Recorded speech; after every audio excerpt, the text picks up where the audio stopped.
Can you tell that I'm regretting all of life's choices up until this very moment? I need to check mail, yay.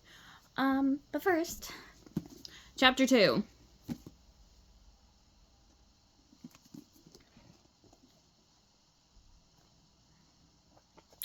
Yay. Bam! Leona looked up. What had that been? Had it come from the hall? It was always so quiet. Intrigued, Leona jumped off the bed to see what was going on. Leona ran to her door and pulled it open. Just a crack. She peered down the hall to see Tessa, fists clenched, facing her own door. Tessa seemed about to tell the door something, but she changed her mind and turned away. Leona watched for another starman as Tessa stomped onto the dorm's cosmic transporter. Bright green sparkles flew from her hair as it swung back and forth. Tessa could be stubborn, Leona knew, but this was a side she had never seen before. In fact, in the 2+ star years they had been together at Starling Academy, Leona had never witnessed Tessa losing her cool, not once. Not even with Gemma, her younger sister, a first-year student and their fellow star darling, whose mouth was as big as Wishworld's sun. No, Tessa was always the even-tempered starling, the peacemaker if anyone quarreled. Her roommate Adora must have done something pretty outrageous to get a reaction like that out of her. Twinkle, twinkle. On her desk, Leona's star zap rang. A holocall was coming in. She dashed to it. Star greetings! Her fellow star darling Cassie popped up, waving. It's me, Cassie chirped. She was in her reading nook in her dorm room, surrounded by star-shaped quilted pillows and piles of hollow books and hollow magazines. So have you heard anything more from Scarlet? I'm worried about her, aren't you? I guess, Leona shrugged. Right now, though, I'm much more interested in this fight Adora and Tessa just had. Fight? Tessa and Adora? Cassie's pale skin shimmered in her surprise. Leona made an X on her chest. Cross my stars and hope to shine. Moon and stars! What happened? I don't know. All I saw was Tessa storming down the hall. Just then, a tiny star flashed in the upper corner of her star zap, indicating that lunch would soon be served. Lunchtime already, exclaimed Leona. Sunspots! Where did the morning go? I still have to take a sparkle shower. Give me 10 starmans and I'll meet you outside between the dorms. Freshly sparkling and dressed in her favorite gold tunic, marigold-colored leggings, and golden boots, Leona joined Cassie in the courtyard between their neighboring dorms. Cassie, who was just in her first year at Starling Academy, roomed with Sage, their fellow star darling, in the Little Dipper dorm. The building where all first and second year students lived. As a third year, Leona lived in the all third and fourth year starlings in the slightly larger but more luxurious Big Dipper dorm. Arm in arm, as was the custom for starlings when they're traveling in pairs, they strode past the Star Quad, the star-shaped heart of Starling Academy campus, where the iconic dancing fountain cheerfully sparkled and splashed. Just past the quad rose the semi-star-shaped bandshell, Leona's favorite place on campus, apart from her room. Her brand new band hadn't played there yet, but would soon. A few more practices and they'd be ready to take the stage and rock the school. Behind the bandshell stood the Academy's enormous dining hall, the Celestial Cafe, in case anyone missed the signal on her star zap. A great glowing star above the door flashed, announcing mealtime to everyone. Inside the vast, warmly lit dining room, which was somehow cozy and elegant at once, Leona and Cassie joined Piper and Gemma, their fellow star darlings who were already seated at the table the group had made their own. Ever since they'd been chosen, the girls had eaten their meals together at the table by the window, with what many thought was one of the best views from the school. Gazing out, one could see both the jewel-like crystal mountains and the glistening violet-hued luminous lake. These landmarks were the pride and joy of Starland City, and they were beautiful indeed. Still, Leona personally enjoyed the view from her own dorm room window even more. It was of the glimmering skyline of downtown Starland City, the place she'd grown up dreaming about moving to as a superstar, of course.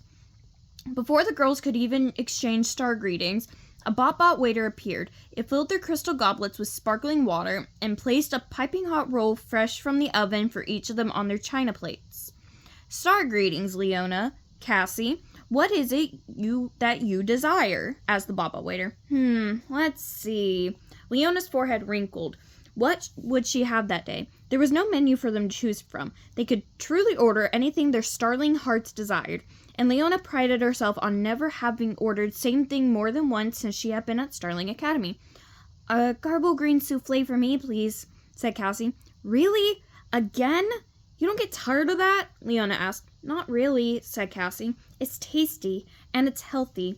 Why mess with something that works?" Leona cocked her head and grinned, waggling her eyebrows. "I don't know, because you can." And for you, Leona? The bot waiter hovered politely near her shoulder, ready to transmit her request to the cafe's gourmet bot chefs. "Right. Okay. For me, what are you having?" Leona asked Piper, eyeing the glossy emerald tendrils piled on her plate. "Who, me?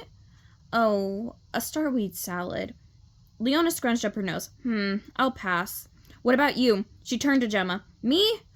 A Drumberwop burger," said Gemma, moving in for another bite. "Ah, now that's a vegetable I like. I think I'll have that. A Drumberwop burger, well done, with extra moon cheese.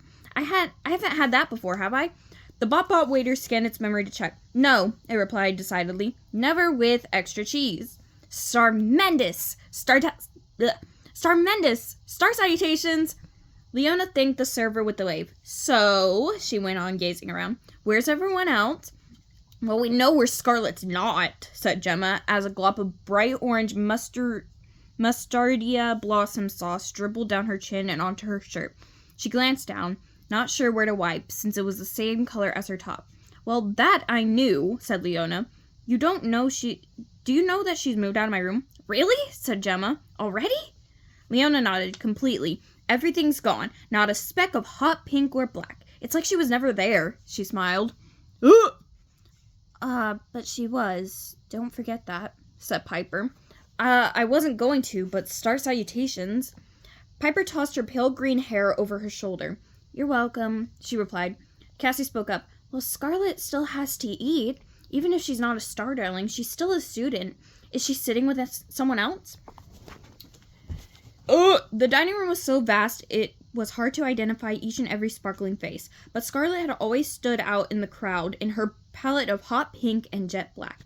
The 4 star darlings scanned the wavy rows of tables. One by one, each shook her head. If Scarlet had been in the cafe, they would have had spotted her in the rainbow of students without a doubt. "It wouldn't be the first meal she's ever skipped," said Leona. "You know how antisocial she can be. Honestly, I could never see how Lady Stella ever sensed darling potential in her, let alone see her granting wishes." Okay, anyway. Now you can see why I have never gotten through this book. "Well, don't tell Libby that," Gemma warned. "She's really upset about the whole thing, and her stars get out of line so easily lately. You think a successful mission would have helped, but no." Gemma groaned. "Honestly, I don't know how much longer I can room with her." "Damn. Hey, here comes Clover and Astra," observed Piper, pointing at her chin. Leona and the others turned, eager to find out what news the second-year roommates might have. If they did have any, though, it didn't look like it was very good.